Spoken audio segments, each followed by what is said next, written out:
Bom, muitos cristãos pensam que a fé e política não se misturam. E por isso, então, eles vão evitar de falar de política, qualquer discussão nesse sentido, até elas participarem de uma eleição. Bom, por causa do pecado que corrompeu toda a estrutura social humana, Jesus não orou para a gente ser tirado do mundo. João capítulo 17, verso 15. Pelo contrário, ele vai nos preparar para sermos sal e luz em meio à corrupção espiritual e moral oriunda da queda da humanidade em relação ao Criador. Bom, e a cosmovisão reformada nos fornece uma compreensão muito abrangente dessa realidade, atribuindo à vida cristã um compromisso de glorificar a Deus em todas as áreas da vida, inclusive a área política. Por exemplo, o exemplo de José, no Egito, Gênesis capítulo 41, o exemplo de Esther, no capítulo 2, o exemplo de Daniel, no próprio livro do profeta, no capítulo 6, eles vão exercendo a influência política, promovendo o florescimento da sua fé em Deus e abençoando o povo de Deus. As decisões tomadas, então, pelo governo impactam a nossa sociedade diretamente. Então a gente não tem que ficar ignorando a oportunidade de exercer essa influência política, elegendo pessoas por critérios bíblicos, ou seja, aqueles que estarão mais próximos, alinhados com a palavra de Deus. E a Igreja Presbiteriana do Brasil, como instituição, ela é apartidária. Isso tem que ficar muito claro. Ela não se associa a partido político nenhum, a político nenhum, e isso é bom, que assim continue sendo. A IPB, então, deve estar alinhada com Jesus Cristo, os seus ensinos, a sua palavra, e a IPB, então, deve estar alienada nesse sentido, apartidarizada. Por isso, aqueles que amam e defendem aquela bandeira, do pastor não deve ser político, a igreja não pode virar um showmício ou um comício, estão completamente certos. Por isso, então, pastores têm usado o púlpito de forma indevida, fazendo o chamado voto de cabresto, e isso é completamente equivocado. Pastores não devem usar o poder do púlpito. Ouçam bem isso. Pastores não devem usar o poder da fala, o poder do microfone para influenciar candidatos X ou Y. Porque o cristão deve ser livre em sua consciência para votar em quem considerar melhor. Os irmãos que estão comigo sabem, por exemplo, que eu nunca usei o púlpito e espero, se Deus quiser, nunca usar o púlpito de forma partidária sobre algum político. Mas se alguém me procura de forma privativa e vai me procurar a minha opinião de forma individual, eu vou emitir uma opinião sobre o assunto e vou me posicionar. Mas jamais vou utilizar a minha liderança pastoral para colocar um voto de cabresto em ninguém. Não é porque eu tenho medo da mídia, do que ela vai falar de mim. Não, é porque isso não é bíblico. E não só é bíblico, porque também não é um princípio interno da denominação que eu honro, presto contas e mantenho fidelidade e lealdade. Mas, mesmo considerando tudo isso, as pessoas que falam assim que a igreja não vota, que a instituição não vota, mas cristão vota. Cristão tem CPF, é cidadão desse país, deve ser sal e luz desse mundo em tudo que ele fizer, ao fazer os negócios, ao cuidar da família, no trabalho, no lar e na hora de votar também. Crente vota, apesar da igreja não votar, e nem deve votar. O fato então da instituição e da igreja não votar, ser apartidária, não significa que o cristão então não deve votar. E aqui entra a confusão. O cristão vota, mas a igreja não vota. Em outras palavras, a igreja como instituição não deve doutrinar os seus membros a votar em candidato X ou Y. Entretanto, por causa do evangelho, nós devemos sim nos levantar contra ensinos, seja na mídia, seja na TV, seja na internet, aonde quer que seja, todo e qualquer ensino contrário ao ensino bíblico, nós devemos nos posicionar sim, sem medo. Seja uma cosmovisão de político, seja uma cosmovisão das músicas, da cultura, das pinturas, das artes, seja onde for, toda e qualquer ideia, toda e qualquer cosmovisão que se levante contra o evangelho e contra o ensino bíblico deve ser combatido. Isso tem que ficar claro. Pastores e líderes, então, devem orientar os seus membros numa cosmovisão que é bíblica e aquilo que a Bíblia diz a respeito dos assuntos. Então, com base nessa orientação, os irmãos devem ficar livres para votar em quem eles quiserem. É claro que, uma medida ou outra, nenhum candidato, irmãos, nos oferece uma certeza de um pensamento bíblico pleno, de uma cosmovisão bíblica total. Sabemos que todos eles estão muito distantes do que seria um governo padrão bíblico. É verdade. Isso tem que ficar claro.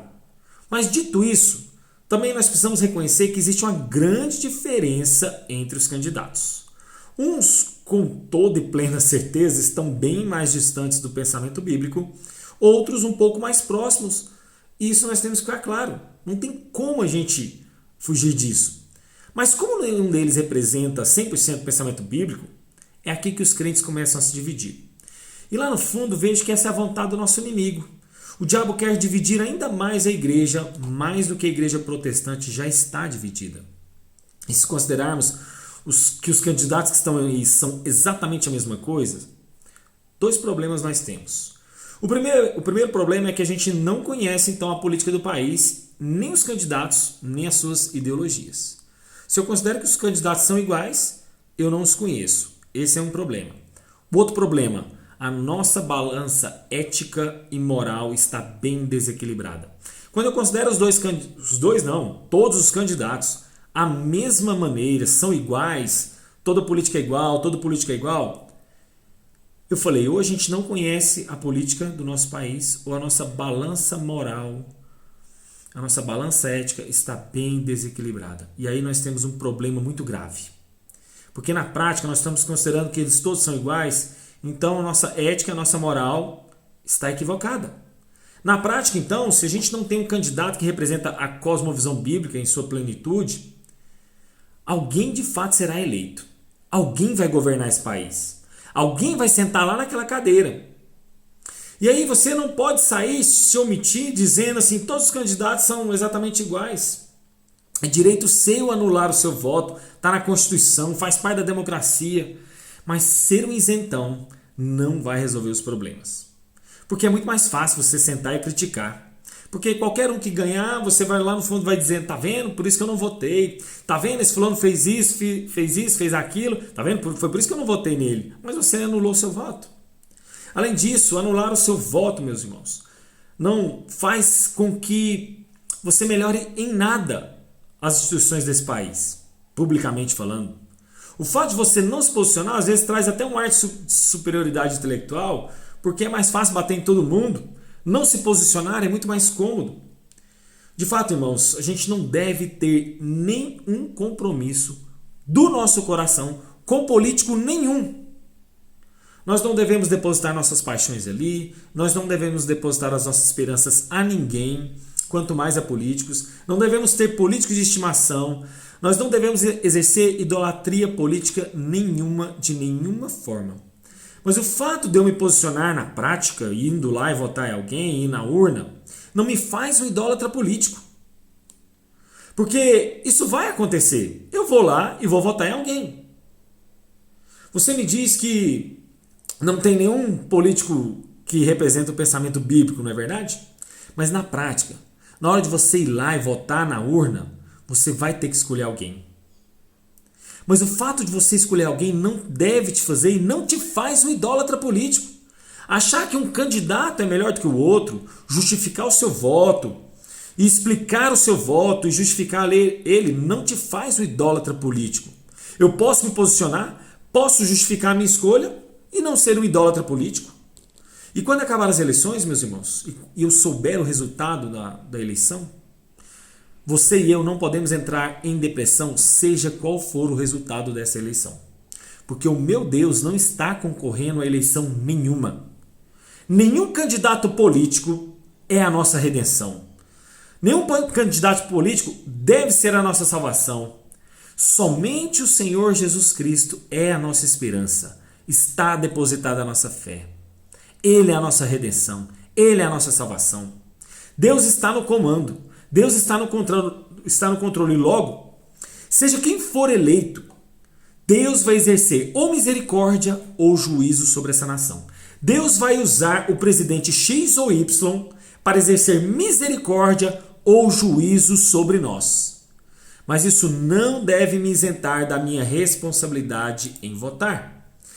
Paulo disse o seguinte: enquanto tivermos oportunidade, façamos o bem a todos. Gálatas 6:10. Por isso o cristão deve considerar a sua participação nas eleições visto isso ser uma causa nobre e um dever legítimo de influenciar a composição do governo civil para fazer o bem a todos, incentivando que pessoas justas assumam cargos públicos nesse país para o bem de toda a nação.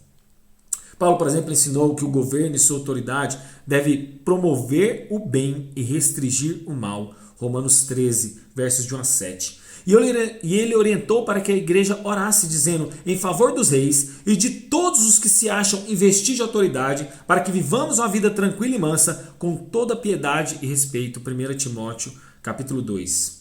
Paulo compreendia que os cristãos possuem instrumentos eficazes de influenciar o governo, e assim ensinou que o cristão não deve ser alienado dos seus direitos civis. E a palavra de Deus nos instrui a procurar a paz da cidade para também termos paz. Salmo 34, Jeremias 29. O processo eleitoral é democrático e ocupa um importante interesse no reino de Deus aqui na terra enquanto estivermos aqui. E um bom governo promove essas condições que são justas, piedosas para a sociedade, a fim de que as pessoas então tenham as suas dignidades protegidas e vivam em paz. Enquanto o governo mau, dirigido por pessoas perversas, promove essa opressão social, o governo do justo promove exatamente a paz e o bem-estar social. Certa vez, Edmund Burke disse o seguinte: para que o mal triunfe, basta que os bons não façam nada. Essa última parte dessa meditação, desse compartilhamento, veio do pastor Erickson, quero agradecer ele, e aos demais que acompanharam este canal. Um abraço a todos.